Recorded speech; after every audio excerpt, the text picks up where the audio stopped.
Hello, everybody. Welcome to Saving a Seat. We're here saving you another seat for another great look at three indie films that we're going to talk about. And as always, I'm Joe Compton, and I'm joined by the one and only. The man, the myth, the legend, in his own mind, Bryan Tann. Hello, everybody.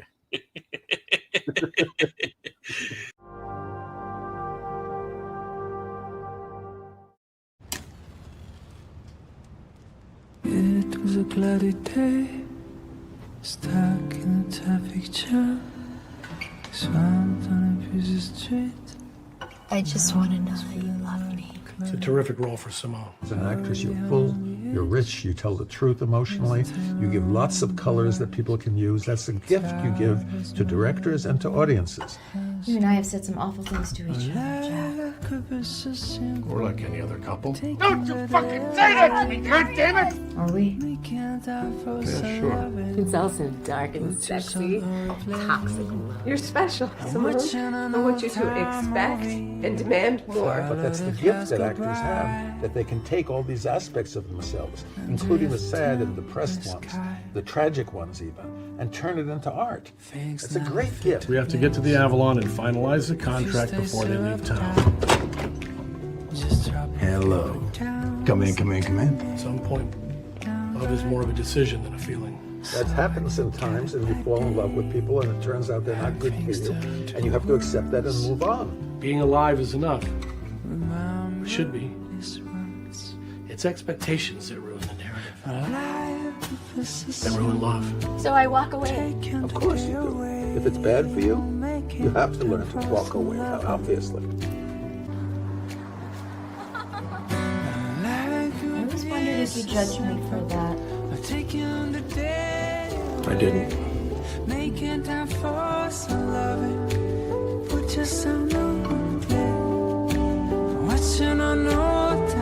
It's funny because I don't remember it that way. All right, everybody, you just saw the trailer for Everyone Asked About You, which is our first film we're going to talk about today. And I would love to hear your thoughts. I'll tell you what, this felt like BoJack Horseman without the comedy. And I say that with a ton of respect. That's an interesting... I like that. I mean, this film is so heartbreaking because it speaks so much to what child actors go through. I mean, we wonder why child actors are so screwed up when they become adults. Why is it so hard for you to switch from being a kid to an adult as an actor? Well, it's because obviously you don't know what the hell you're talking about, Chet. That's why. And it just goes to show how misogynistic Hollywood can be toward their female stars and how talent are looked at as just props, just things to be used. I love that you got that from this movie. I really do. I really did. I wanted to throw hands for Simone. I wanted to go in and fight someone for Simone. I really did. Jack was a piece of crap. I hated Jack. And you know what? Shout out to our writer and director on this because he was Jack. He was Jack. And I want to fight you right now, my dude. I really want to fight you. You watch the trailer, so you got an idea of the premise. This girl Simone, she I mean, it's a tale that we hear about so much in the industry right now. You know, a beautiful young child who is extremely talented, wise beyond her years, and as she starts to grow up, she's being manipulated to keep her career going. She's being told, this is what you got to do to keep your career going. Now, this person who is an artist is being forced to prostitute and basically just be used and abused to have a career. And it's not even stuff that she really wants. And all she wants is these concessions that will make her work on this project be a little bit easier. And she's made to look like she's being difficult. Yeah. Okay. Let me hit you up on the visual aspects of this film because the visuals in this film are phenomenal. I love the black and white contrasting when it goes into that because it uses it in an opposite way that you would normally use black and white contrasting in, which I found brilliant. I love the film look. I love the grittiness of it. There's just filthy grit over top of a lot of the flashback stuff, and it blows it up and makes it brighter. You got a lot of blues and a lot of yellows in those scenes. And again, juxtapositioning that as the opposite of what it really should be saying, is brilliant. I love all of that. I think filmmaking wise, this movie really hits it home. It won me over with the story. I was not into the story in the first act. I'll just tell you that right now. The first act was very hard to get through as far as storytelling goes. The second act is really amazing. I also love the homage to David Lynch, Cassavetes. There's French New Wave. Obviously, French New Wave is huge homage in this movie because he even finishes the movie with Finn, which is what I do. I also do that on my films as a nod to Godard and our French New Wave friends. Can we talk about the music? The music is fucking amazing. Was so amazing at setting the scenes. Like every scene is set. So look, music is super important. Like now, I'm not a filmmaker, so I'm not one. Like you've really got to throw it in my face. The filmmaking style of certain things. Like if it's not Scorsese like or Shane Black, I'm not able to pick up on that. But when it comes to music sets the tone for so much. I don't think your lay film viewer gets how important the music is. And then music versus score. Yeah. So the music in this really kept me interested. It was creepy in a much different way. Yeah, they use jazz in like that creepy, like old, like devil way, right? Like devil jazzy kind of stuff. Yeah, or kind of like if you watch Blood In, Blood Out. Yeah, very similar. The scene where they're shooting up, how they use the jazz. Yeah. And in turn, and a lot of times the way they use it's like freestyle jazz, right? It's like it's not composed jazz. It's like you're just jamming. You're jamming. What it did for me is that it showed how Simone did these things that were killing her because she loved her art. And she would do anything for her art. Like many of us would do things for our art. Like, I always hated it when people would call writers or filmmakers or actors sellouts because, look, sometimes you have to do the shit you don't want to do to be able to do the shit you want to do. And this movie brings that to light tenfold.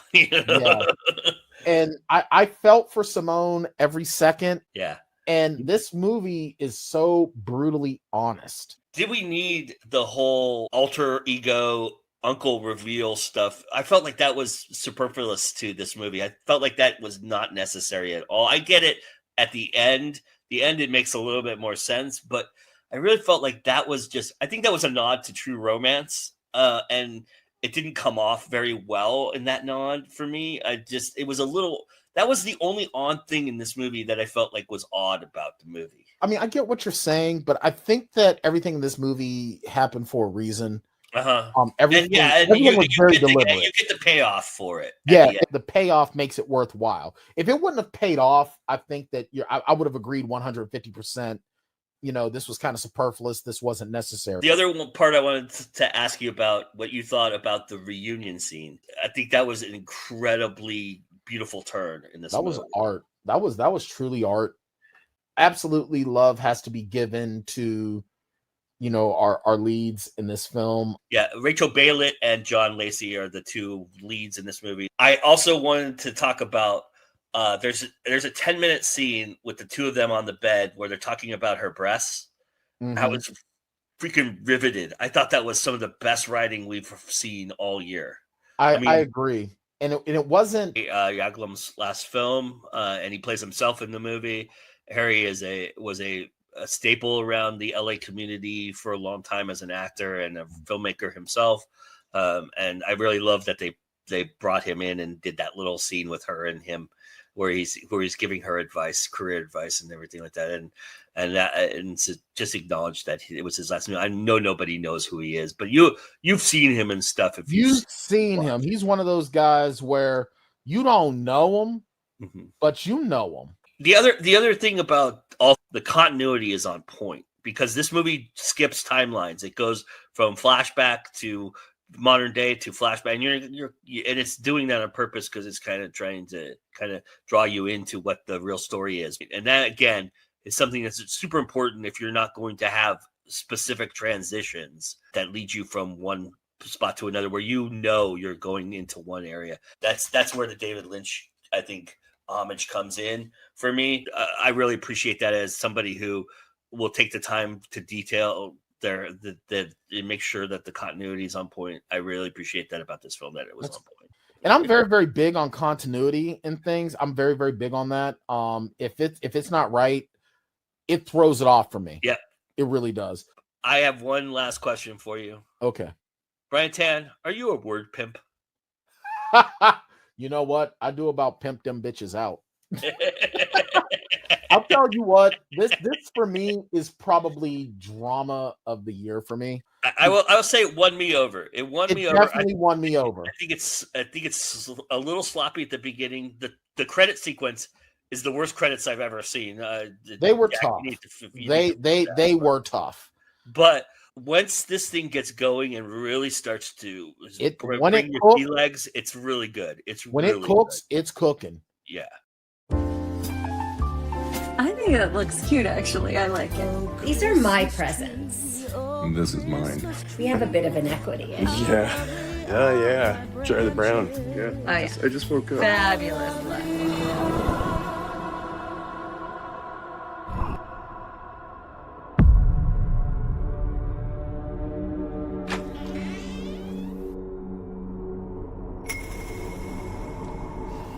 I miss communicating with you. And I don't feel like I'm living anymore. This isn't our life, is it? I've been waking up in the woods. What? There's something wrong. With me, with this house. Mama, you are scaring the hell out of me. I feel like you're killing me.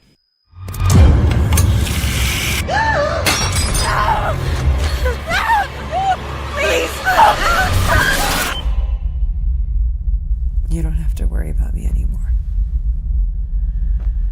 Everything's gonna be okay. We just watched the trailer to Our Happy Place, our second film, and unlike the first film, this has a really cool opening sequence, actually. Dude, this movie, bro, I got so lost. Did you? In a lot of, because keep in mind, only time I had to watch it was at work, so a lot of the times I was more listening. But I'll tell you what, the tone is set early. Yeah, it is so freaking creepy. Totally, 100%. And I love it. Oh my god! Again, showing and not telling. Absolutely. Paramount in this film. Paramount, because you have to be patient with it. Yes. And this is the problem that I had with Shelby Oaks. It doesn't stay with the patience. It tries to explain everything at the end. This movie does none of that. It doesn't explain shit for you. You're just thrown in. Yep. And you have to figure it out. Yeah, you just got to get into it. You need to figure it out, because guess what? Mm-hmm. If you're not paying attention, you're getting lost. I'll tell you what, the makeup and stunt work was also amazing. When I saw the wound on her foot, I'm like, ugh. Yeah. Like hands and like certain wounds, like in movies, when someone gets shot in the shoulder, gets shot in the stomach, shot in the leg, we're desensitized to it. Yeah. But when your feet or your hands are injured like that, it is like, oh. Yeah. And again, here's another commonality. I didn't plan this, but the writer and director is also the star of the film. So, bro, you planned this stuff out. No, I did not. I promise you. But Paul Bechtel wrote and directed this. He also plays the husband in the movie. And the thing I really appreciated was the visual effects in this, like the wheelchair scene, the clock scene where the clock becomes the camera kind of idea. It's very interesting. Like, I don't know how they did that part, but there's this one moment when she's holding a clock in her hand and all of a sudden you're seeing her perspective from that clock. It's kind of really neat.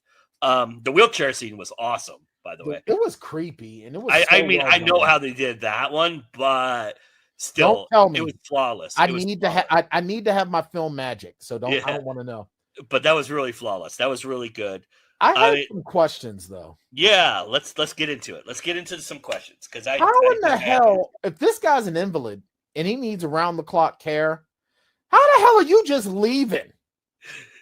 You know what? Hey, listen. And it makes it worse when in the third act when she calls her friend for the first time in a while, and her friend reveals to her that some time has passed, a lot longer than she thought it had. Yeah. I mean, did he just went without eating for like that? I'm serious.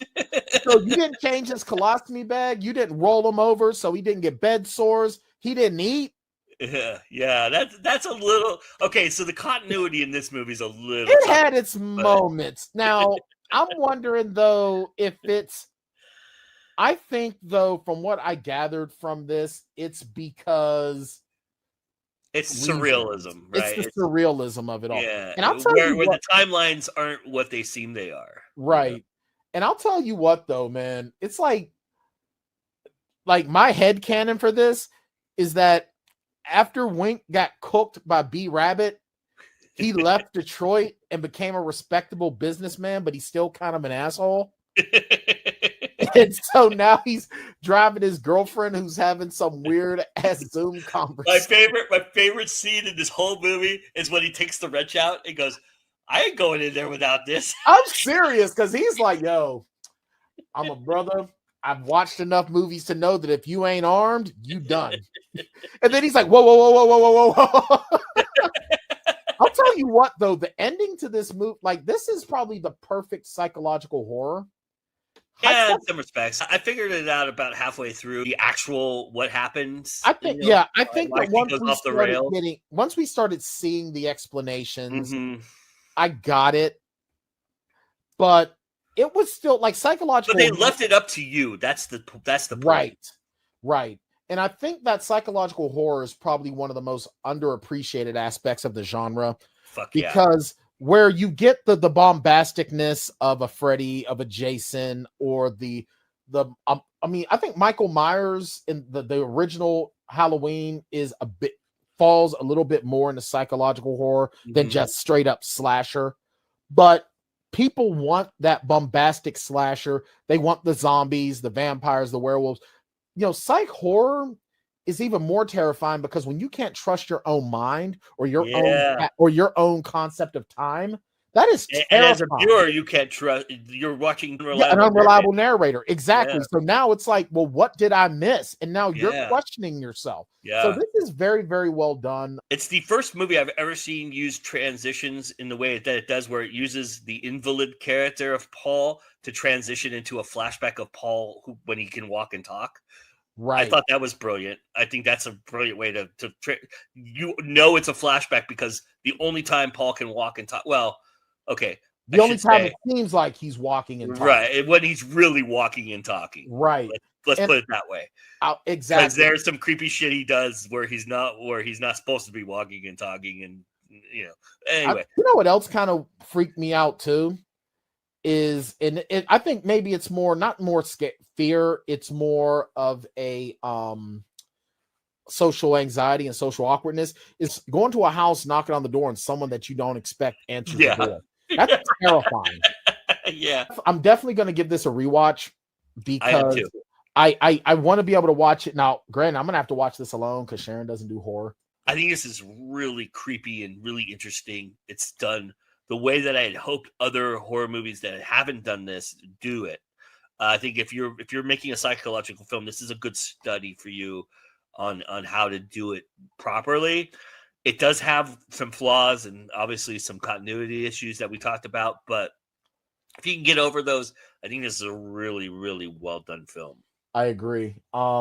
It's really, I think it's really refreshing that films that can make me feel this way again are all indie. You know, they're not doing this in mainstream filmmaking anymore. And this one felt less indie than the first film. It did not feel indie at all. Yeah.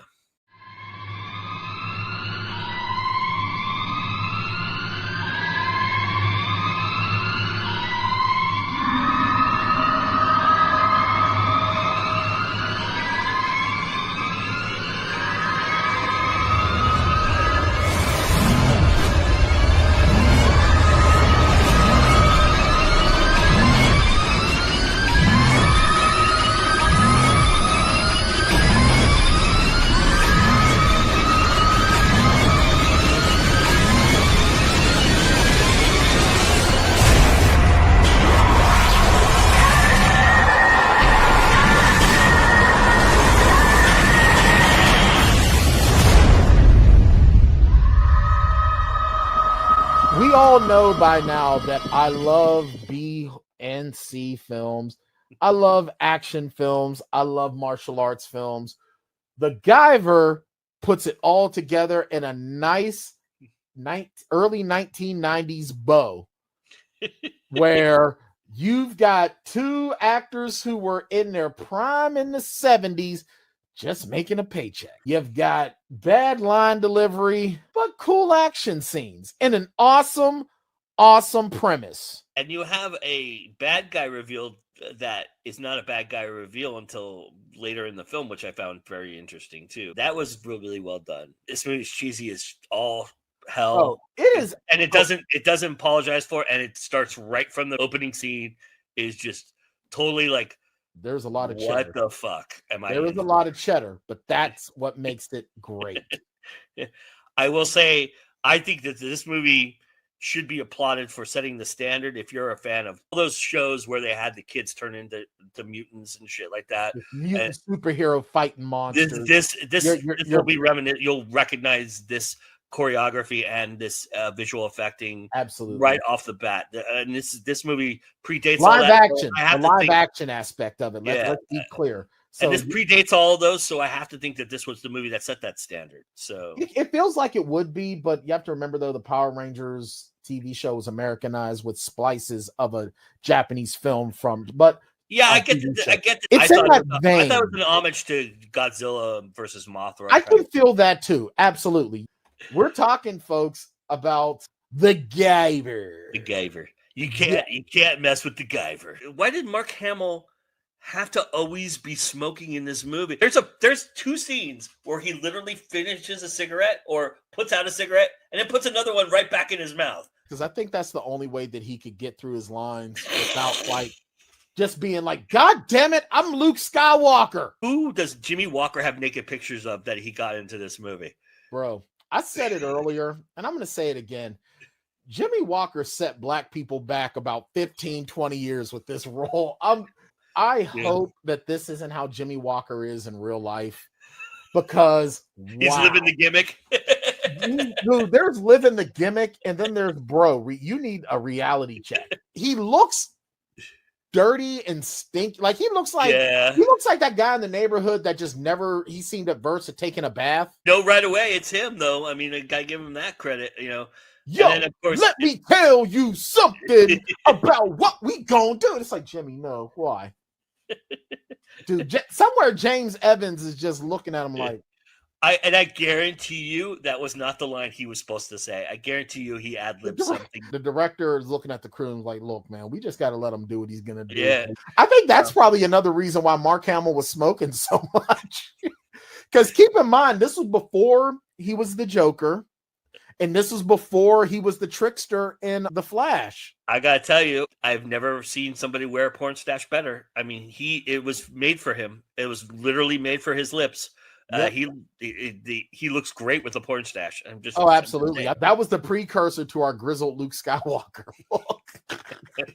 Well, anything I could do to forget the sequel trilogy, I'm gonna do though. But I'll tell you what though, no, I feel like this is one of those films where a big name actor is doing the most lowest of low budget movie. Like it's like it literally feels like a low point. Bro's mortgage was due. And the Star Wars residuals just the 90s was probably not kind to Mark Hamill, so probably not at all, because there was so much worry that he was a one-trick pony as just Luke Skywalker, and that's it. And I mean this film is the epitome of that. I love how he just lets himself into her apartment too. That was like, I know, he just rolled in like, look. And really, it was like, look, I'm Mark Hamill, bitch. I go where she looked totally uncomfortable the whole time he was in there, too, which is just weird and creepy. But look, if Mark Hamill just walks into your abode, are you going to be all right with that? I mean, especially if he has the porn stash. Yeah. And then this had the cool little like lightning bolt transitions, which I thought was kind of neat. That was like almost a comic book.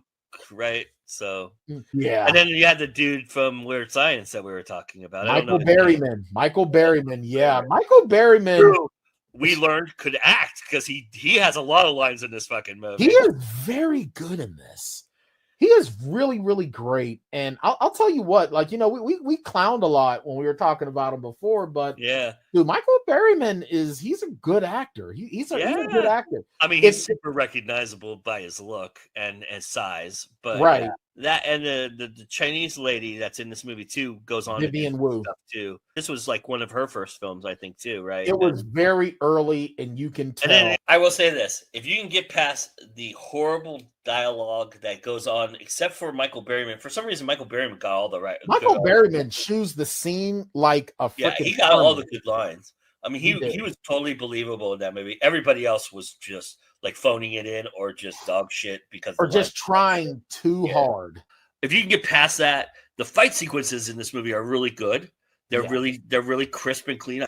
There's also a scene where the dinosaur attacks the two people in the factory. I thought that was kind of cool because you get to see the alien arm or the throat thing come out. You know, an alien, how he has the extra little like snapper. That the dinosaur has that too in this, and you see it in that scene. Again, this reminded me of Power Rangers. So I mean, if that's your youth, you'll really gravitate to this movie.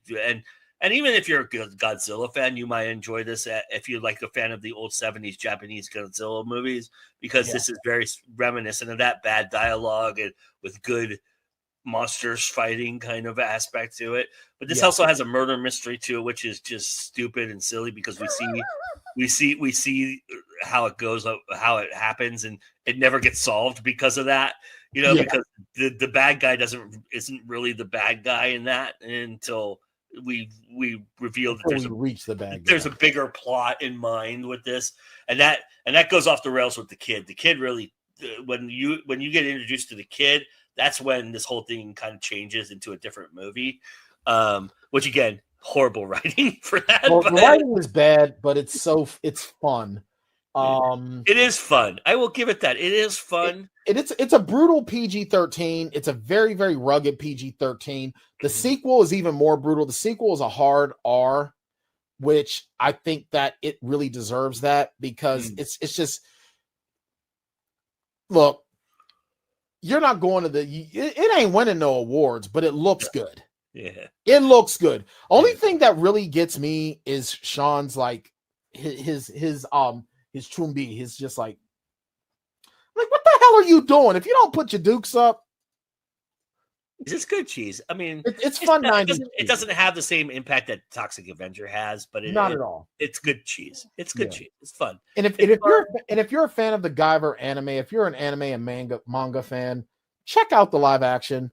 The sequel is a lot better. We invite you to be with us, so please come. We're saving a seat for you. We're definitely saving a seat because it's always time to go indie now. Rest in peace, rest in power, Lee Tamori. We're going to miss you. Thank you so much for your contributions to film and to the Mahori legacy. You know what's funny is that Jack Armstrong, the kid that plays the Guyver, did he look a lot like a young Mark Hamill? Yes, I was going to say that.